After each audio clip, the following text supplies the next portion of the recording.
Oi, oi, oi, YouTube. Welcome back to another video. I'm super excited to announce we're back to reviewing your gameplay. That's right. If you guys submit gameplay via our Discord server, we will be able to review your gameplay. Not all of it's going to make it to YouTube, but a lot of it will. So if you guys want to be part of this, click the link for our Discord in the description. But without further ado, we're going to be looking at a console player and their Pyramid Head matches. I'm very excited to get back into these. I really like doing these. I'm gonna try to keep this under like 20 minutes and not pause a lot, but now I will say we start off on Batum. Batum's always kind of a tougher place to start. Pyramid Head can make this work though. I'm going to go ahead and say this is probably not the greatest idea, dragging your trail, just like early. It doesn't do anything for you. We have a video on how to play Pyramid Head that you guys should be able to click up in the upper right-hand corner. But the biggest thing about Pyramid Head is like the idea here is like, okay, if this is Shack, you spawn at Shack and then you leave some trail so that if a survivor like vaults the window or something, they'll hit the trail and then they'll be tormented. The problem here is that this trail doesn't last forever. As you create other trails around the map, this one will eventually disappear over time. And we kind of cover that in that how-to video. So using his ability as preemptive traps, like Trapper or like Hag, kind of, it doesn't really work that way. It's best to torment people while you're in chase. So this is just wasting the first like 5 or 6 seconds of your match, which sounds not that big a deal, but 5 or 6 seconds is like it's a lot. It's not insignificant. So Spies from the Shadows, not bad. The build that we're running here is fairly insignificant. All the purple Pyramid Head add-ons are just really not great, to be honest with you. We do have Noed, Deathbound, we have Trail of Torment, and Spies. Like, this isn't bad. Pyramid Head is a strong killer in and of itself. So I'm not going to harp on Noed because I'm sure we'll see a DS or an Unbreakable in here, so it's whatever. Otherwise, this build doesn't have tons of synergy. It's not awful. It is what it is. So we have a Bill. Bill does look behind him, so that's good. He insta-throws pallets. Good job just running. Okay, so we got like a little confused here. I think what happened is when we were right here, we heard the Meg off to the side, and so we turned around to catch her.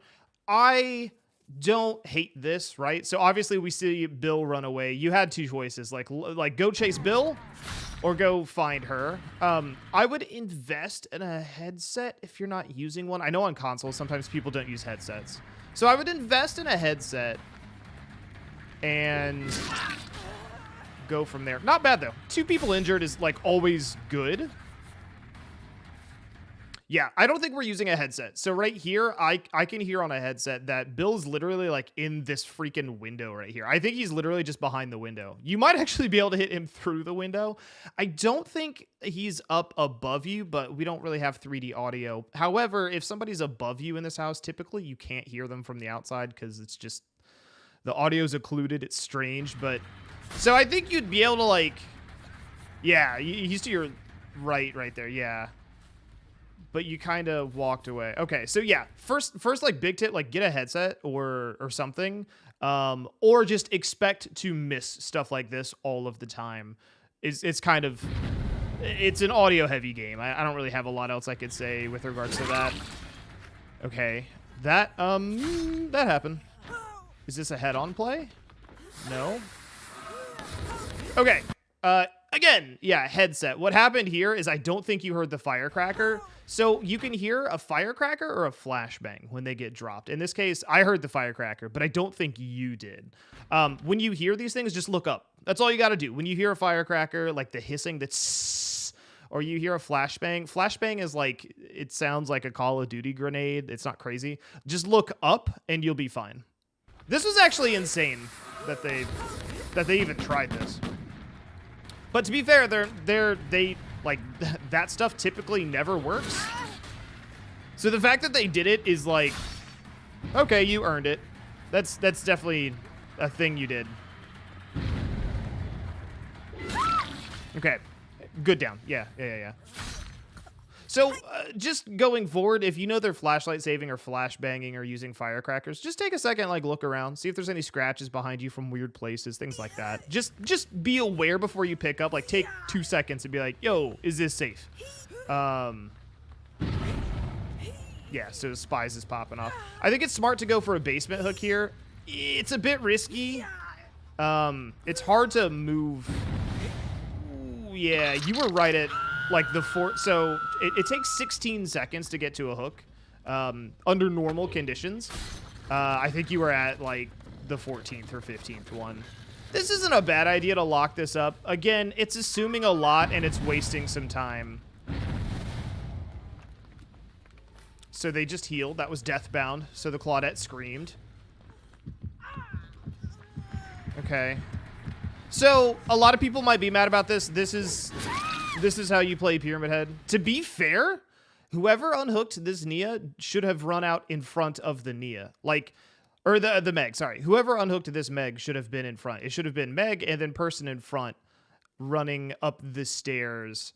And in theory, you would have hit the person in front and then Meg could have slipped away or something, right? So kind of like just absolutely poor execution. And this is what you would want to do with Pyramid Head. This is, yeah, people might call you a tunneler or something like that. Like if there's nobody body blocking or obviously taking the hit, being expected to walk away from that Meg doesn't really make a lot of sense. Claudette. She's definitely got weird movement, but she's aware, so that's good. All right, we're tracking the scratches. Okay, there's Bill. All right, what's up, dude?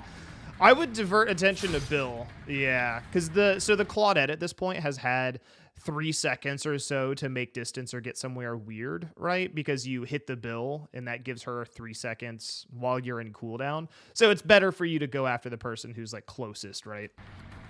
That would be Bill in this case. Even though Claudette is also here. Oh, careful, careful. Oh, that's rough. That's brutal. Yeah. Don't get too eager. Don't get too eager. Uh-oh. Okay. You had a shot at Claudette. Okay, Bill. There you go. Good grab. Yeah, nothing too off there. Like one mistake. No biggie. That I do that. I whiff. It happens. Don't worry about it. Claudette's got to be close, though. But if you're moving on, you're moving on. Now, here's my question. I don't know what possessed you to come over here. If we go back, right? So, like, once you hook, you want to go to where you know other survivors are or something like that.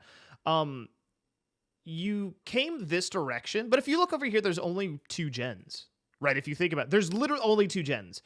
So, and you know for a fact that if we look back earlier, right? So if we click back here to the cage, let's wait for Meg to get uncaged. The whiff, the uncage happens. 3, 2, 1. Oh, nope. It barely happens. Man, they run it out. Okay. So at this point, there's a lot going on, and so you're just going to have to practice this, and so I don't fault you for it. There's a lot going on here. But if we pay attention, right, you got to get used to kind of splitting your attention. Meg just got uncaged right here. So the prevailing theory is once you take Bill's dumb ass and put him on a hook, you should probably go to where other people are. I mean, unless they uncage here and run all the way across the map, which, let's be real here, that's not happening. This would have been, like, the much better place to look forward to and to go to. So when we talk a lot about, like, understanding how the game sort of functions or understanding, like, game knowledge, that's kind of what we're talking about a lot. When you hear, like, Otz or Dowsey or myself or whoever talk about, like, getting your game sense, that's game sense. Right now, there's no one here, so you're wasting a healthy amount of time doing nothing. Luckily, Deathbound gives you good information, and that's why I like Deathbound at, like, a medium to low level. It's not unhelpful, but you could have been over here far sooner. So just something to keep in mind. Just pay attention to where those uncages happen, and be sure you're always prioritizing, okay, this is where people are, this is where people are. In the midst of this, it kind of looks like you're learning the map, because you saw the gen, but you didn't really know how to get to it. And that's okay. It's, like, not a big deal. But that also gives me a good indicator for sort of how new you are. Okay. So, Trail of Torment just procced you kick a gen. That gen had maybe 3% progress in it. So, your Trail of Torment right now makes you undetectable. I don't know what is happening on this stare down. That was a pretty good hit. That was close, though. You almost missed him. I feel like your controller sensitivity is either really high or really... I feel like it's like 60, 70% maybe. Not doing bad, though. Spy's doing okay. Spy's giving you some info. You've gotten a good 4 hooks, so like you're definitely in a power position even without like a super OP build. The team was really greedy to unhook that Meg super early. This Bill has no reason to be here. I have no idea why this Bill is injured and here. Like the team and most survivors fall into this. They're just grouping up for like no reason whatsoever. And I think what a lot of it is like somebody's on a hook. And so the team wants to save that person like immediately. Like, oh no, Bill's on the hook. I got to save him now. Instead of being like, okay, well, somebody's going to get him. They're falling into your hands. But just be prepared for future matches where survivors maybe don't make themselves so obvious. That's where, man, Spies is doing work right here. Careful. There you go. There you go. You missed it. Yeah, so right there, just be very careful about some of this stuff, right? Again, this may be a headset necessity, but I think you walked right. I think she was literally right there. She was like standing still, and then she was like, I'm out, and then ran away.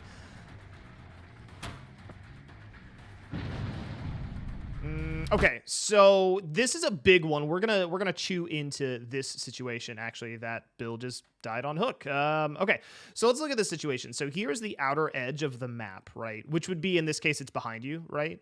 And then here is the house, and then here's the window, and then this was the little shed that has like lockers in it, right? I hope I'm drawing that in a way that makes sense. Here's the little dumb door for it. Okay, so the survivor ran through here. Claudette ran in, and then she was like, boop, through the window, through the house, right?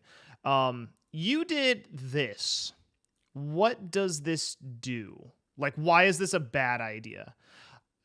I'll give you a second. I want you to ponder it. This is a bad idea because this Claudette gets to leave and go towards the middle of the map, where if she goes back here, there's Shack palette. If she goes all the way across the map, there's like the House of Pain palette. There's the middle of the map palettes, things like that. So you're giving her, based on like where you're going, you're giving her the free out. Remember that when you're playing Killer, the biggest thing about Killer is that where you are, survivors are likely to go opposite. So in this case, she vaulted through the window, right? She went, boop, I'm out. So if you went this way, for instance, or in through the house and around this side, she's going to have a much harder time getting through you to get to the middle of the map. She's probably going to have to run around the outside of the house or loop the car in front of the house or something of that nature. So always remember where your body is, and remember that you're going to push survivors opposite of you. If your body is here, right, survivors are probably going to want to go this direction, right? But if you move your body to be here as the killer, a lot of survivors are going to try to go this way. They're not going to give you an easy or free hit unless they do it by mistake, right? Either way, it's a win-win situation. And you want to keep survivors from getting free reign to hold W and just get to really strong pallets, really strong tiles, or keep wasting resources. I think this is the #1 mistake I see killers make. So just keep that in mind. The one thing I'll also say is I don't know that we're always tracking scratch marks. I think sometimes we're going with our gut. So be sure, like, your scratch marks here, like, right as you break into this, let me, like, super slow-mo it real quick. As you break through this, you'll kind of look and see. Scratch marks actually track right to left, and we'll kind of pause and show you why, or how. So you have all of these scratches on this side, and you have a few scratches on this side. Now, this indicates to me that since she vaulted in here from the right, from this window, right, that these scratches go right to left. That makes sense, unless she ran all the way in here and then doubled back. Logically, that doesn't really make a lot of sense. Most survivors aren't going to behave that way until maybe much later in like your DBD sort of career. So you have to assume she kind of went in and went this way. So remember that like when you don't see scratch marks in a direction, like if you're tracking a survivor and scratch marks stop, don't keep going that way, right? Generally that means the survivor didn't go that direction, right? So at this point you're like, where'd they go? And then you keep looking around, but there's really no scratches here. And at this point it seems like you're like, okay, well I'm just going to, I don't know, go elsewhere. not a bad idea, learning like when to cut your losses. But also, you kind of had her. Like you were kind of, I mean, you were kind of chasing her, all right? All right, let's see what we do. Okay, a little clueless Meg. Let's see, do we use our ability here? Ooh, nope. Okay. So right now, the only thing I'm seeing from you with regards to Pyramid Head, if we're talking about Pyramid Head, a complaint that I'll kind of say, nice Mori, nice. I love his Mori, it's so freaking cool. The one thing I'll say is you use the cage ability. You're not really using his actual punishment of the damned. If you're gonna play him and you're gonna learn that attack, learn it early. Learn it against survivors who have no idea what's going on. It's better than playing as Pyramid Head, M1ing a ton, having your MMR go up, and then suddenly going against people who juke your every shot. Learn early. You're not using the punishment of the damned right now, but try it. Go after it. Like, get in there. Like, make mistakes. Don't be afraid to miss shots, all right? Because you can't know how you're supposed to get better unless you're missing them. There she go. She was not looking around. She was big focused on the M1. So yeah, when it comes to like using your ability as Pyramid Head, do not be afraid to. Don't use his ability just to trap survivors or lock down Shaq. Like that's a waste of the power. His power can shoot through walls, it can shoot through bushes, it can shoot through things. Also, this is not the way to use his ability. It's not how any of that works. Yeah, see, it breaks down. Yeah, okay, so that's the big thing, is use your ability to take shots at survivors. Use your ability to cage people. Like, using your ability to lock up a hook, it doesn't do anything. Like, survivors, if they want to, they can crouch walk through it, so it doesn't really stop them much. Two, like, when you get to a high level, that stuff is super novice. It's not going to work. So use your ability, use your rights of judgment to get into a punishment of the damned. Use your rights of judgment at loops as survivors start getting smaller. Don't just use it to lock stuff up. I think that's, it's hard advice to take in, right? Because who wants to use their ability and then miss a bunch? But like, you're going to have to. Also, yeah, headset right here. So one thing to know, when I think you kicked this, right? Did you kick this gen? I think you kicked this gen. If I'm wrong, tell me in the comments below. Anyway, so the gen was sparking because you kicked it, right? It was regressing, I think. When a gen is sparking, it's regressing, but you notice now it's not sparking anymore. That means that a survivor is either on the gen or tapped the gen. So when you see spies here and then you see the gen like not sparking anymore, it's a pretty good indicator. And then I could hear out of my left headphone that she was on it, so...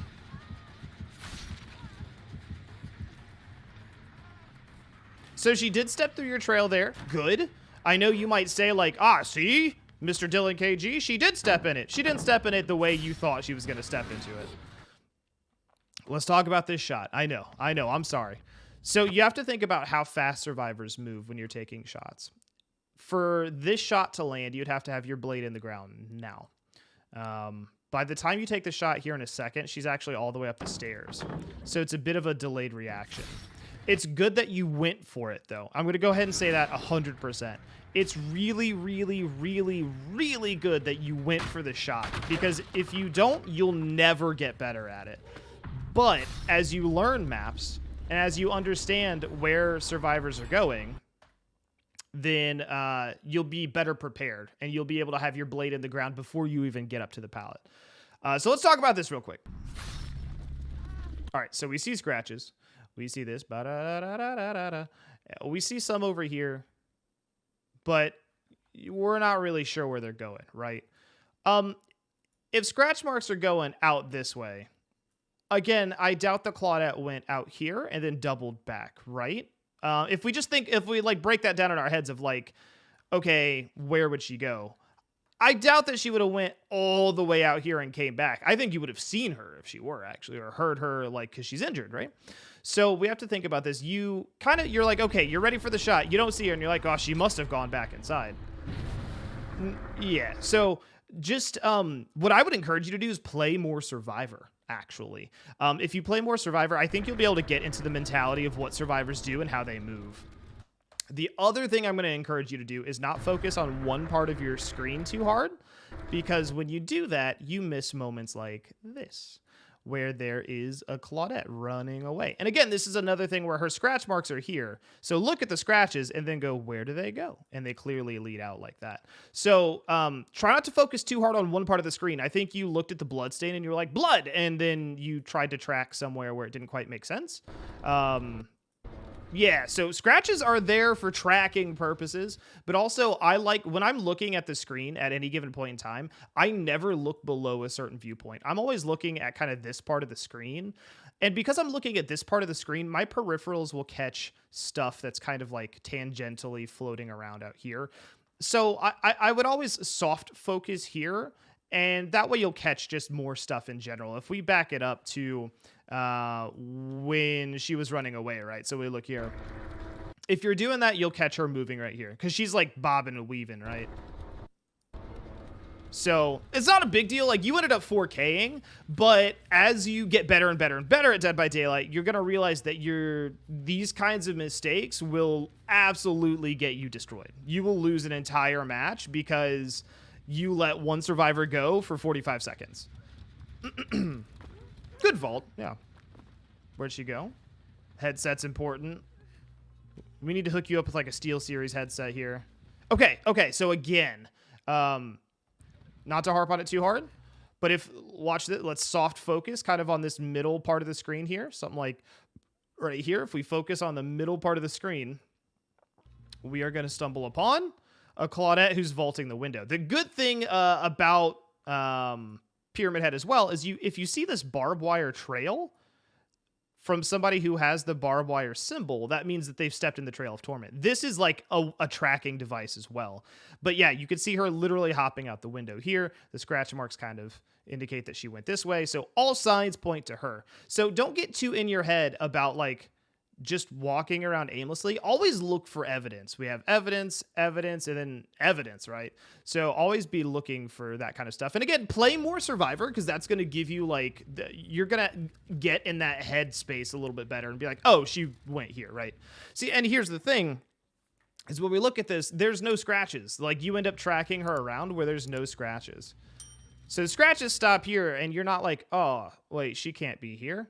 Like, if she were here, there'd be blood. There'd be a blood trail, or you'd hear her. But again, with the headset and all that stuff, she's very much behind you. So don't autopilot. I see a lot of killers do this. They autopilot. Go for the evidence, right? Look for the evidence, especially if they're injured, right?